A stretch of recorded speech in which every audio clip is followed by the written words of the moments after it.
أعوذ بالله السميع العليم من الشيطان الرجيم من همزه ونفخه ونفثه بسم الله الرحمن الرحيم رفيع الدرجات ذو العرش يلقي الروح من أمره على من يشاء من عباده لينذر يوم الطلاق يوم هم بارزون لا يخفى على الله منهم شيء لمن الملك اليوم لله الواحد القهار۔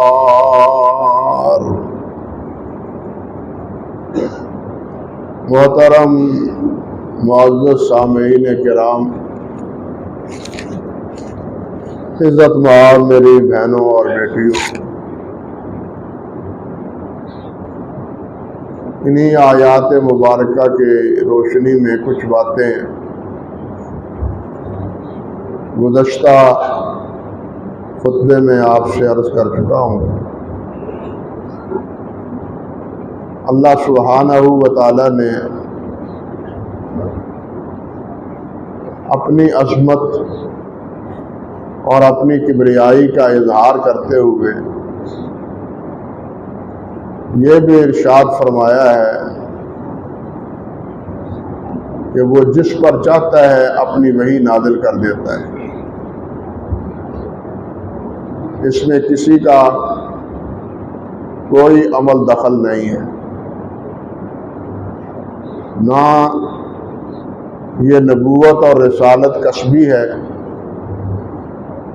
کہ مجاہدات سے ذکر و اذکار سے ترقی کرتا کرتا بالآخر نبوت کے مقام پر معاذ اللہ پہنچ جائے، نہیں، بلکہ یلقی الروح من امرہ علی من یشاء من عبادہ، اپنے بندوں میں سے جس پر چاہتا ہے وہی نازل کر دیتا ہے۔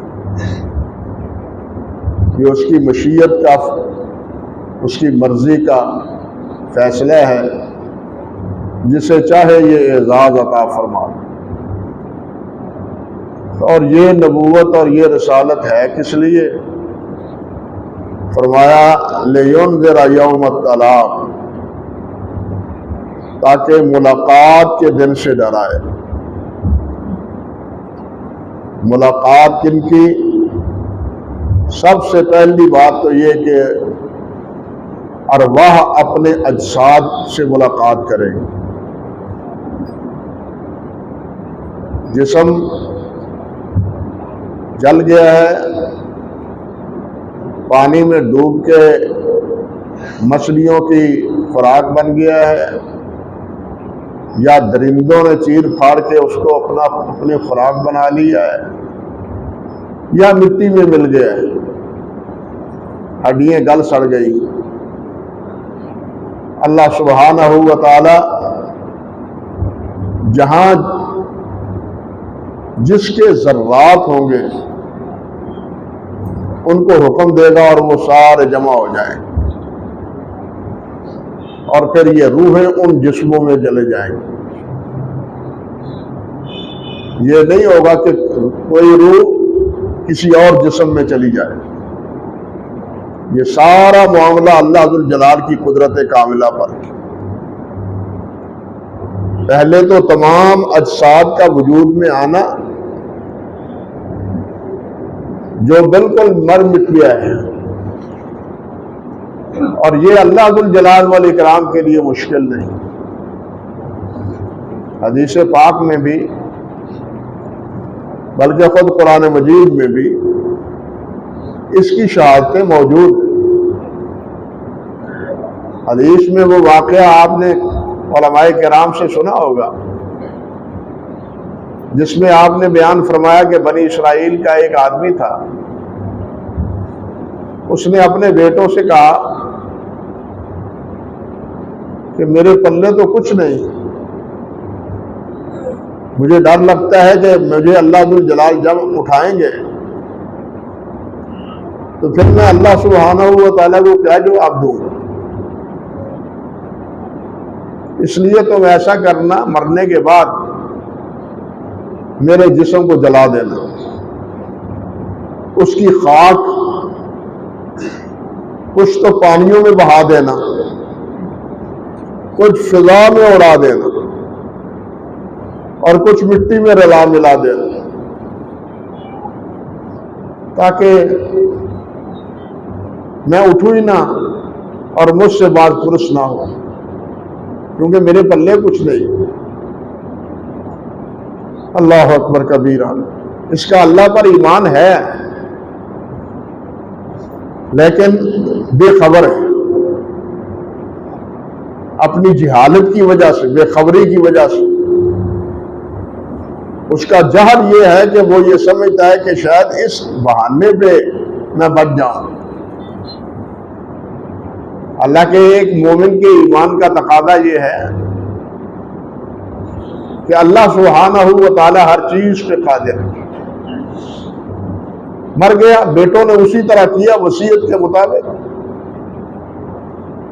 حضرت صلی اللہ علیہ وسلم فرماتے ہیں بس اللہ تعالیٰ نے حکم دیا ہوا کو کہ ذرات کو جمع کرو جو تمہارے اندر اڑ رہے ہیں، مٹی کو بھی حکم دیا، پانی میں جو ذرات تھے ان کو بھی، یہ سارے ایک جگہ جمع ہوئے۔ سارے جمع ہونے کے بعد پھر اللہ سبحانہ و تعالیٰ نے اس میں روح ڈالا اور اس میں اٹھایا اس کو۔ ہاں بھائی تم نے کیوں ایسا کیا؟ اللہ اکبر کبیر۔ تو اللہ سبحانہ و تعالیٰ سے کوئی چیز مشکل نہیں ہے، یہ ہم مشکل سمجھتے ہیں۔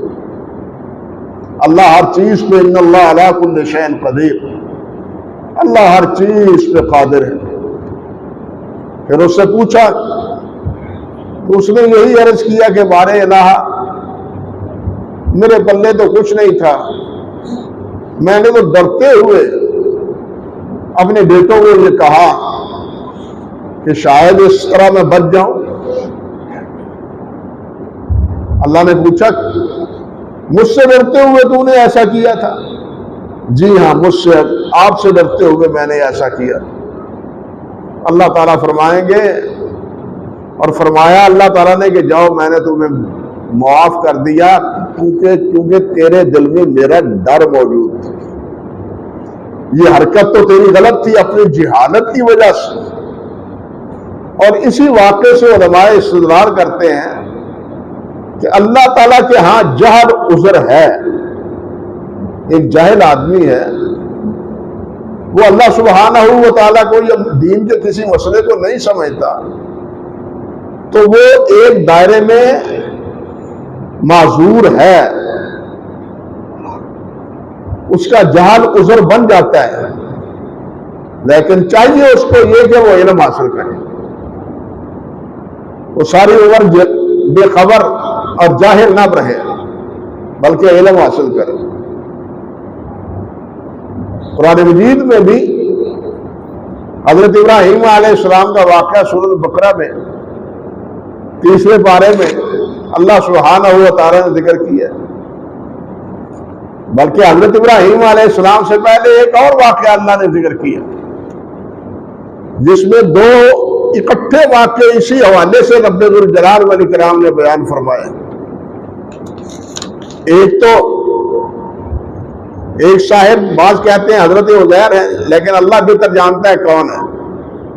او کالذی مر علی قریۃ وہی خاویۃ علی عروشها قال انا یحیی هذه اللہ بعد موتها،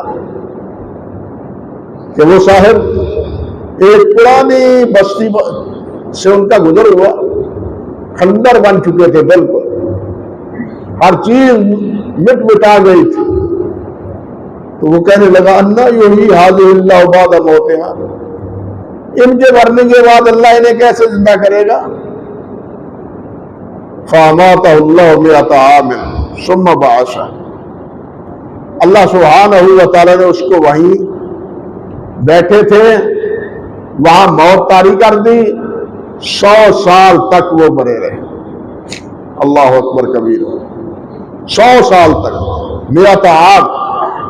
ثم بعث، پھر اللہ ذوالجلال نے ان کو اٹھایا. قال کم لبثت، قال لبثت یوما او بعض یوم. اللہ نے پوچھا کتنی دیر تک یہ حالت رہی ہے تمہارے اوپر؟ تو انہوں نے کہا کہ جناب ایک دن یا دن کا ایک حصہ. قیامت کے دن بھی جب اٹھیں گے سب یہی کہیں گے، ایک دن یا ایک دن کا حصہ. قال بل لبثت 100 عام، ایک دن یا ایک دن کا حصہ نہیں، 100 سال گزر گئے ہیں تمہیں. فانظر الی طعامک وشرابک لم یتسنى، اب دیکھو اپنا کھانا، اپنا پینا، شراب پانی، یہ باسی نہیں ہوا، اسی طرح تر تازہ ہے. یہ باسی نہیں ہوا، سکڑا نہیں ہے، ٹکڑے ٹکڑے نہیں ہو گیا. اللہ اکبر کبیرہ. وانظر الی حمارک، اور اپنے گدھے کی طرف دیکھو، وہ تو مر مٹی گیا،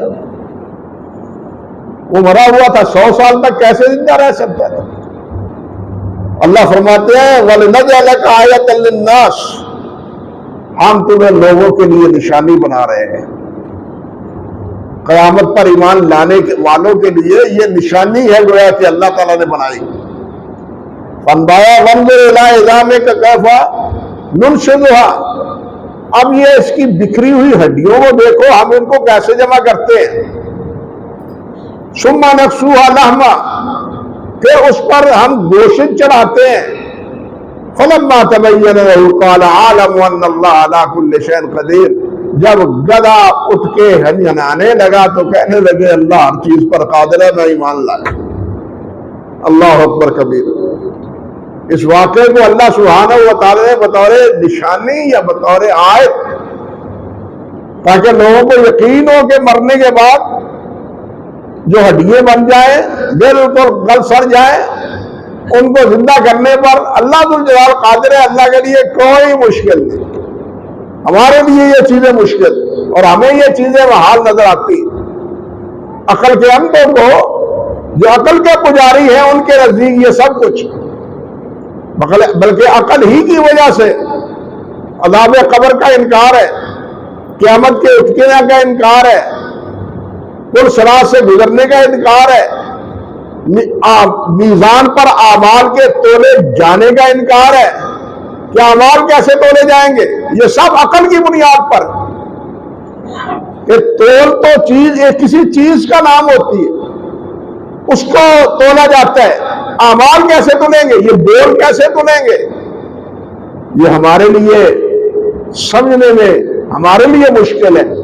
لیکن اللہ ذوالجلال انہی بولوں کو وزن دے دیں گے، یہ نہیں بولوں کو وزن عطا فرما دیں گے، انہی اعمال کو متشکل کر دیں گے اور پھر وہ اعمال تولیں گے. اسی طرح حضرت ابراہیم علیہ السلام کا واقعہ، حضرت ابراہیم علیہ السلام نے اللہ رب العزت سے عرض کیا رب ارنی کیف تحیی الموت، بارے الہ مجھے دکھاؤ آپ کس طرح زندہ کریں گے مردوں کو. قال اولم تؤمن، کیا تمہارا ایمان نہیں ہے اس پر؟ تو عرض کرتے ہیں قال بلی ولکن لیطمئن قلبی،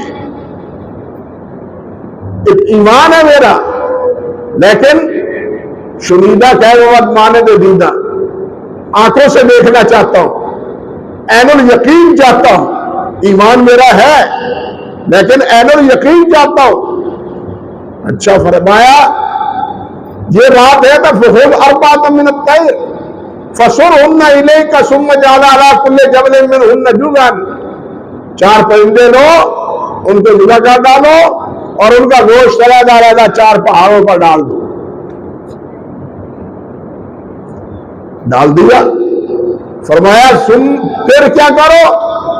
ثم ادعوهن یاتینک سعیا، فرمایا ہر ایک کو آواز دو، کوا آ جائے، کتنی آ جائے، بغلا آ جائے، جو جانور ذبح کیے تھے اور ان کا گوشت ملا کے ہر ایک کو پہاڑ پر ڈالا تھا، ہر ایک کو آواز دی، وہ گوشت اکٹھا ہوتا ہے، ایک دوسرے پہاڑ پر جزیات اجزاء چل چل کے ملتے ہیں، اور ملنے کے بعد جب آپ کہتے ہیں، آواز دیتے ہیں پرندے کو، تو وہ پرندہ چل کے حضرت ابراہیم علیہ السلام کے پاس آ جاتا ہے جو ذبح کیے ہوئے۔ جب یہ ساری بات کہہ دی، وَعَلَمْ أَنَّ اللَّهَ عَزِيزٌ حَكِيمٌ، اللہ تعالیٰ نے فرمایا ابراہیم جان لے کہ میں ہر چیز پر غالب ہوں، ہر چیز میرے سامنے مغلوب ہے، میں جو فیصلہ کرتا ہوں کر گزرتا ہوں، کسی کی مجال نہیں ہے کہ اس فیصلے سے وہ انحراف کر سکے۔ یہ تو 100 سال کی بات ہے، اصحاب کہف کو تو اللہ ذوالجلال والاکرام نے 300 سال تک سوالائے رکھا تھا، وہ بھی تو واقعہ آپ نے سنا ہے، 300 سال تک 300 سے زیادہ سوئے رہے، انہوں نے بھی اٹھ کے یہی کہا تھا ایک دن یا ایک دن کا حصہ ہم سوئے رہے، لیکن اللہ تعالیٰ نے بعد میں بتلایا کہ نہیں، تم اتنے دن نہیں، اتنی مدت سوئے رہے، اور ان سوئے ہوا کو بھی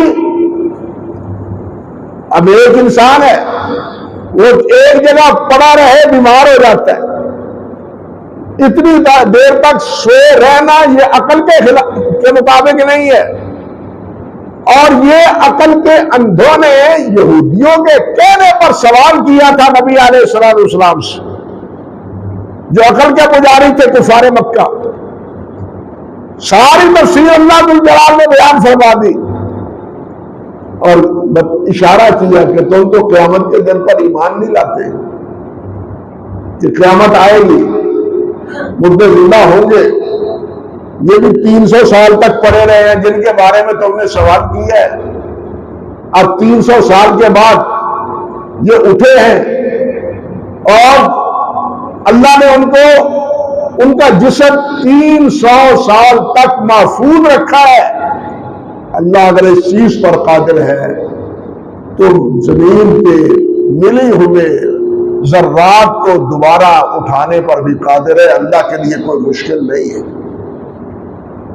تو یوم الطلاق سے مراد سب سے پہلے یہ روحیں ہیں، ارواح اپنے اپنے اجساد سے ملیں، یہ نہیں کسی اور جسم میں چلے جائیں۔ اسی طرح آدم علیہ السلام کی ساری اولاد آدم علیہ السلام کے ارد گرد ہوئی، انبیاء کے ساتھ انبیاء کرام علیہ السلام کی امتیں ہوں، انبیاء کے ساتھ انبیاء کرام علیہ السلام کی امتیں ہوں، اور جو بھی عمل کیا ہے اس کی سزا اور اس کی جزا انسان پائے گا، یعنی اس کا بدلہ پانے کا دن، یہ طلاق بدلہ پانے کا دن ہے۔ اور اسی طرح کفار اور مشرکین وہ اپنے معبودان باطلہ ان کو دیکھیں گے حسرت کی نگاہوں سے، لیکن وہ ان کی کوئی مدد نہیں کر سکیں گے، مگر اللہ سبحانہ و تعالیٰ پر ایمان لانے والے اہل ایمان وہ اللہ ذوالجلال والاکرام کے دیدار سے اپنی آنکھیں ٹھنڈے کریں گے اور اللہ ذوالجلال سے جنت پائیں گے۔ یہ ہے یوم الطلاق، ملنے کا دن۔ انبیاء کی بعثت کا بنیادی مقصد ہی یہ ہے کہ وہ قوموں کو ڈرایا جائے، لوگوں کو ڈرایا جائے، بندوں کو ڈرایا جائے، لوگوں قیامت کے دن سے ڈر جاؤ، آخرت کے عذاب سے بچ جاؤ۔ اور یہ بات اللہ ذوالجلال نے کوئی ایک جگہ نہیں، متعدد مقام پر فرمائی ہے۔ اسی صورت میں آگے جا کے فرمایا وَأَنذِرْهُمْ يَوْمَ الْآزِفَةِ،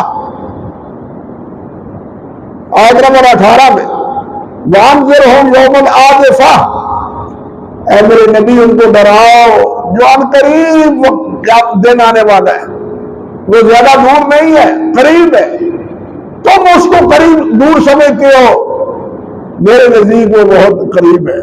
نبی علیہ السلام نے فرمایا نا آنا والساعۃ کا ہاتھ ہے، میں اور قیامت یوں ہے، اس سے دو استدلال ہے، ایک یہ کہ میرے بعد کوئی نبی نہیں، دوسرا یہ کہ میرے بعد قیامت ہی آئے گی۔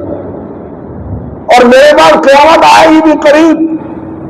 ہم سمجھتے ہیں کہ 2000 سال گزر گیا، 3000 سال گزر گئے، لیکن ان 2 یا 3000 سال کو وہ انسانوں کے پیدا ہونے سے پہلے پہاڑوں، زمین، آسمان، سورج، چاند، ساری مخلوق کے پیدا ہونے کا تصور ذہن میں رکھے تو پھر یہ 2000 یا 3000 سال یہ ان کے مقابلے میں ان کی حیثیت ہی کیا رہ جاتی ہے، اس کی کیا پوزیشن رہ جاتی ہے.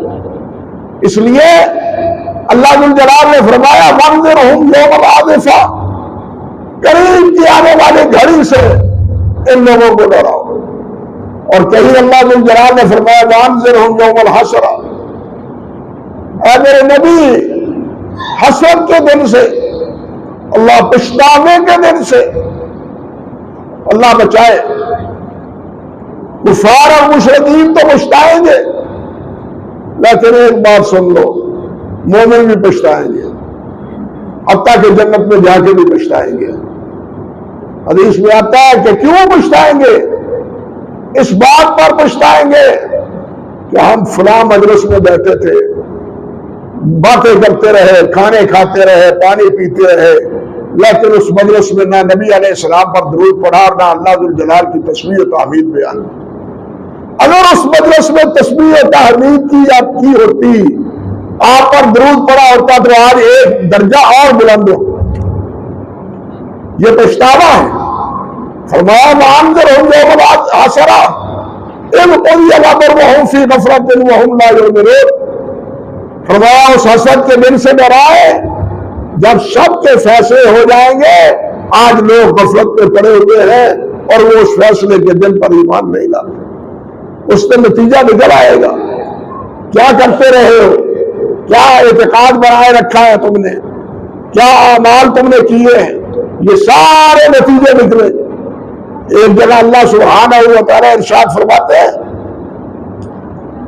ان کل من فی السماوات والارض الا آتی الرحمن عبدا، کہ آسمان اور زمین میں جو کچھ بھی ہے، فرشتے ہیں، انسان ہے، فرمایا اللہ کے ہاں غلام ہونے کی حیثیت سے حاضر ہوں. سب سر لگو ہوں گے، سب سر جھکائے ہوئے ہوں گے، فرشتے بھی اور انسان بھی. ان کل من فی السماوات والارض، جو بھی آسمانوں میں ہے اور جو بھی زمینوں میں ہے، الا آتی الرحمن عبدا، وہ رحمان کے پاس بندہ بن کے، غلام بن کے، عاجز بن کے ان کی ساری کا اظہار کرتا ہوا. اللہ اکبر کبیرہ. فرمایا لقد احصاہم وعدہم عدا، لقد احصاہم، اللہ نے ان کو شمار کر رکھا ہے. آسمان میں کتنے ہیں، زمین میں کتنے ہیں، کتنے جیتے ہیں، کتنے مر گئے ہیں، کہاں پڑے ہیں، ان کا شمار قطار سب اللہ کو پتا ہے. وعدہم عدا، اور ان کی گنتی خوب اللہ سبحانہ و تعالیٰ کو معلوم ہے. اللہ کے سامنے کوئی چھپا ہوا نہیں ہے، کوئی اللہ کے سامنے بھاگنے والا، بھاگ دوڑ کرنے والا، بچنے والا نہیں ہے. وَأَحْصَاهُمْ وَعَدَّهُمْ عَدًّا، تاکید آئی ہے، خوب گنتی کر لی ہے اور کر رکھی ہے اللہ سبحانہ و تعالیٰ نے. فرمایا وَكُلُّ آتِیہ یوم القیامت فردا، ہر ایک اکیلا آئے گا، کوئی اس کا معاور اور مددگار نہیں ہوگا، کوئی پرسان حال نہیں ہوگا، نہ ماں ہوگی، نہ بھائی ہوگا، نہ باپ ہوگا، نہ اولاد ہوگی. یہ علیحدہ بات ہے. آگے فرمایا ان الذین آمنوا وعملوا الصالحات سیجعل لهم الرحمن ودا. ہاں، جو ایمان والے ہوں گے دنیا میں بھی ان کی آپس میں محبت ہوگی اور آخرت میں بھی اللہ تعالیٰ ان کی آپس میں محبت قائم کرے گا. جو ایمان والے ہیں، جو عمل صالح والے ہیں، فرمایا فَإِنَّمَا يَسَّرْنَاهُ بِلِسَانِكَ لِتُبَشِّرَ بِهِ الْمُتَّقِينَ وَتُنذِرَ بِهِ قَوْمًا لُدًّا. فرمایا ہم نے یہ آپ کی زبان پر قرآن آسان کر دیا ہے لِتُبَشِّرَ بِهِ الْمُتَّقِينَ، تاکہ متقین کو آپ بشارت دے، وَتُنذِرَ بِهِ قَوْمًا لُدًّا، اور جو جھگڑالو ہیں ان کو ڈرائے، جو جھگڑالو ہیں، جھگڑا کرتے ہیں، نہیں جی اِذَا مِتْنَا وَكُنَّا تُرَابًا، کیا جب ہم مٹی ہو جائیں گے پھر اٹھائے جائیں گے؟ یہ ایسی ہی باتیں ہیں، یہ ہم مانتے کے لیے تیار نہیں ہیں۔ فرمایا ان جھگڑالوؤں کو بتلا دو، خبردار کر دو کہ یہ ہو کے رہے گا۔ اللہ اکبر کبیرہ، اللہ اکبر کبیرہ۔ ایک جگہ اللہ فرماتے ہیں وَكَذَلِكَ أَوْحَيْنَا إِلَيْكَ قُرْآنًا عَرَبِيًّا لِتُنذِرَ أُمَّ الْقُرَىٰ وَمَنْ حَوْلَهَا وَتُنذِرَ يَوْمَ الْجَمْعِ لَا رَيْبَ فِيهِ فَرِيقٌ فِي الْجَنَّةِ وَفَرِيقٌ فِي السَّعِيرِ۔ فرمایا کہ ہم نے آپ کی طرف قرآن مجید نازل کیا ہے تاکہ لِتُنذِرَ بِهِ أُمَّ الْقُرَىٰ، تاکہ آپ یہ ام القریٰ مکے والوں کو اور مکے کے ارد گرد جتنی بستیاں ہیں تمام کو ان کو ڈرائے۔ وَتُنذِرَ يَوْمَ الْجَمْعِ، جمع ہونے کے دن جب سب جمع ہوں گے، انسان ہی نہیں جن بھی، انسان اور جن ہی نہیں فرشتے بھی، بلکہ حیوانات بھی، حیوانات بھی قیامت کے دن اٹھیں گے، وہ بھی جمع ہوں گے، اور حیوانوں کو بھی کیا ہوگا؟ انصاف ملے گا۔ سب سے پہلے فیصلہ حیوانوں کا ہوگا، پھر جو ظالم اور مظلوم ہے ان کے مابین فیصلہ ہوگا۔ اللہ اکبر کبیرہ۔ آج تو ہم بڑی دلیری سے، بڑی جرأت سے کسی کو گالیاں بھی دے لیتے ہیں، مار بھی لیتے ہیں، دھاندلی سے اس پر چڑھ دوڑتے ہیں، آخرت سے بالکل بے خوف ہو کے، آخرت سے بالکل بے خوف ہو گئے۔ ایک صحابی نے اپنے غلام کو نافرمانی کی وجہ سے تھپڑ مار دیا، ڈرتا ہوا نبی علیہ السلام کی خدمت میں حاضر ہوا، حضور مجھ سے غلطی ہوئی ہے، میں نے اپنے غلام کو ایک تھپڑ مارا ہے، میں اس سے بچنا چاہتا ہوں، اس سے بچنا چاہتا ہوں، میں اس کو آزاد کرنا چاہتا ہوں تاکہ قیامت کے دن اس کے بارے میں مجھ سے محاسبہ نہ ہو۔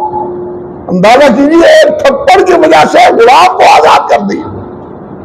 ہم کیا کیا کچھ کرتے ہیں، ایک دوسرے پر کتنا ظلم و ستم کرتے ہیں، ایک دوسرے کا مال حرام کرتے ہیں، ایک دوسرے پر اتہام لگاتے ہیں، ایک دوسرے کی عزتوں سے کھیلتے ہیں، لیکن ہمیں کوئی پرواہ نہیں۔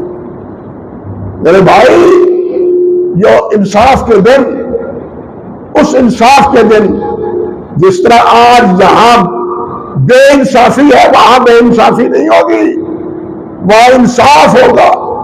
فرمایا وَتُنذِرَ يَوْمَ الْجَمْعِ، تاکہ تم ڈراؤ جمع کے دن سے، لا ریب فیہ، جس کے آنے میں کوئی شک نہیں، فریق فی الجنہ وفریق فی الجحیم، ایک گروہ جنت میں جائے گا اور دوسرا گروہ جہنم میں جائے گا۔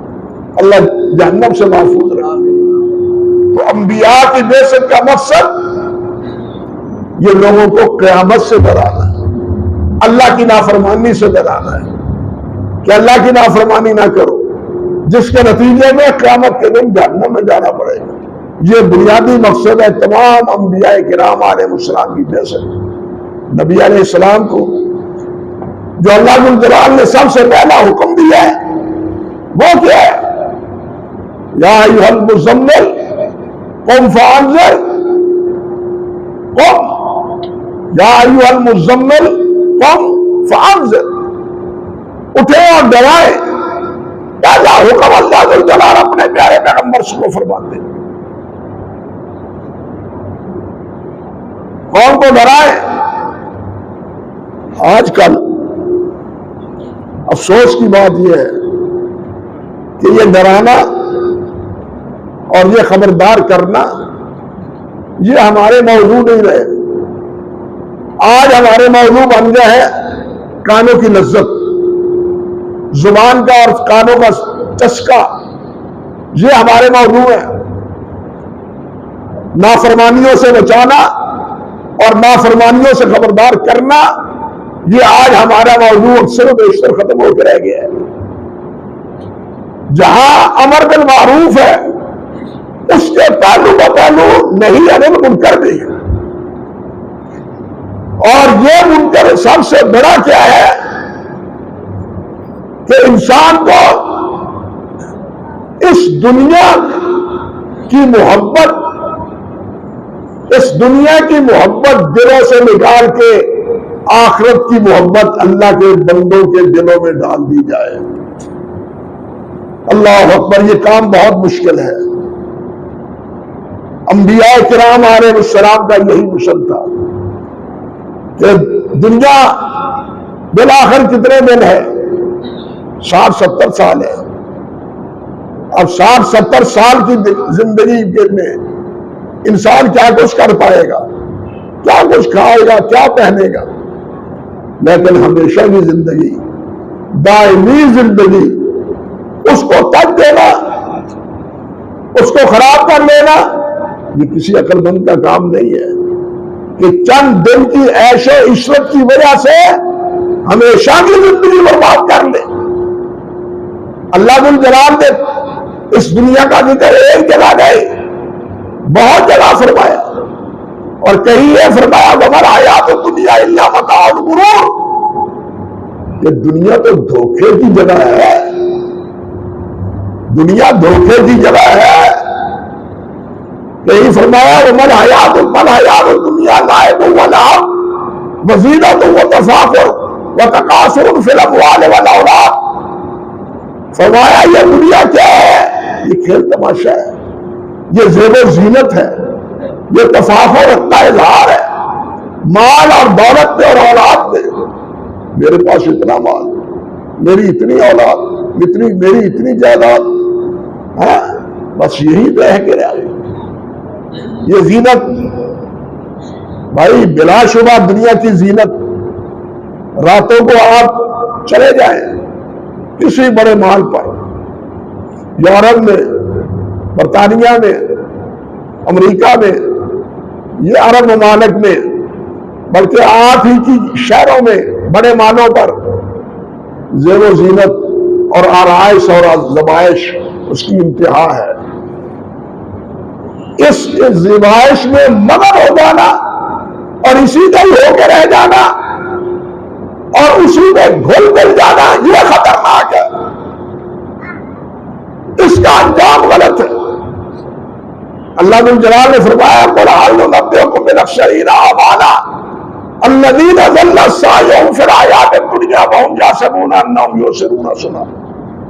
سب سے گھاٹا پانے والے وہ لوگ ہیں جن کی ساری تگ و دو دنیا کے لیے، دنیا کمانے کے لیے، دنیا جمع کرنے کے لیے.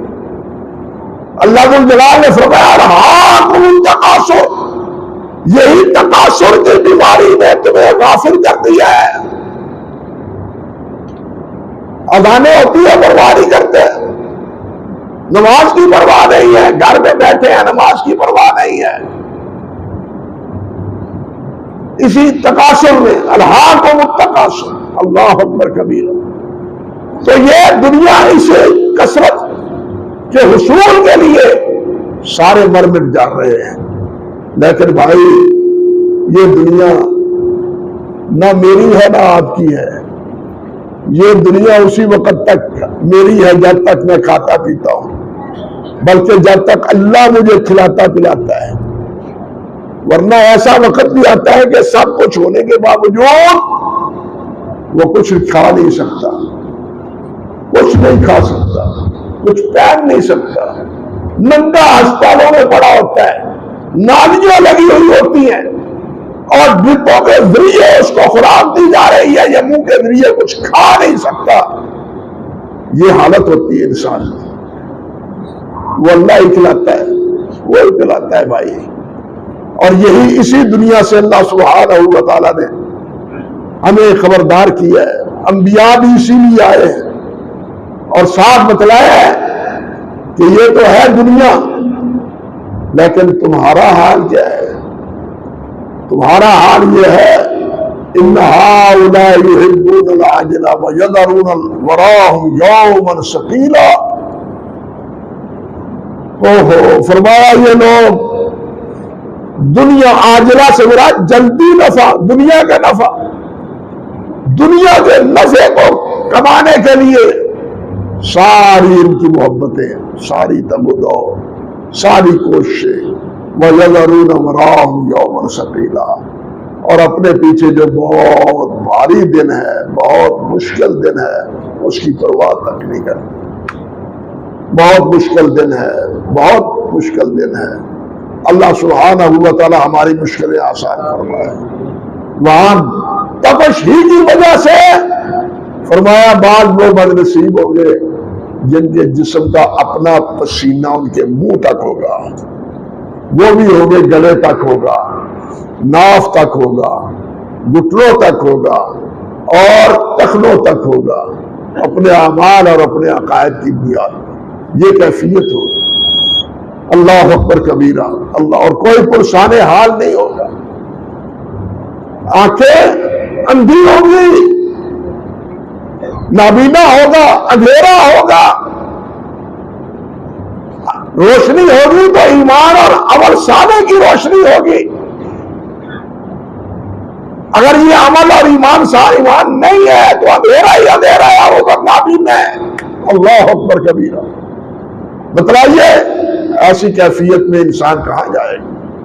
یہ زمین بالکل روٹی کی طرح جس طرح پتلی ہوتی ہے، صاف ہوتی ہے، آپ نے فرمایا چاندی کے پتھر کی طرح بالکل سفید ایک جیسی ہوگی، اس میں نشیب و فراز نہیں ہوگا. اس پر چل کے ساری کائنات میدان معاشر میں پہنچے گی. اللہ تعالیٰ یہ ہمارے اوپر آسانی فرمائے. اللہ نے فرمایا کہ یہ دن بہت بھاری ہے، بہت مشکل ہے. کہیں فرمایا کلا بل تحبون العاجلہ وتذرون الآخرہ، تم آخرت کو بلا بیٹھے ہو اور دنیا کی محبت میں محب. اللہ سبحانہ و تعالی ہمارے دلوں میں آخرت کی محبت پیدا کرے، آخرت کی فکر پیدا کرے، آخرت میں کامیابی کے لیے ذخیرہ جمع کرنے کی اللہ ہمیں توفیق عطا فرمائے، اور دنیا کی بھول بھولیوں سے اللہ سبحانہ و تعالی ہمیں محفوظ رکھے. اقول قولی ھذا استغفر اللہ لی ولکم ولسائر المسلمین.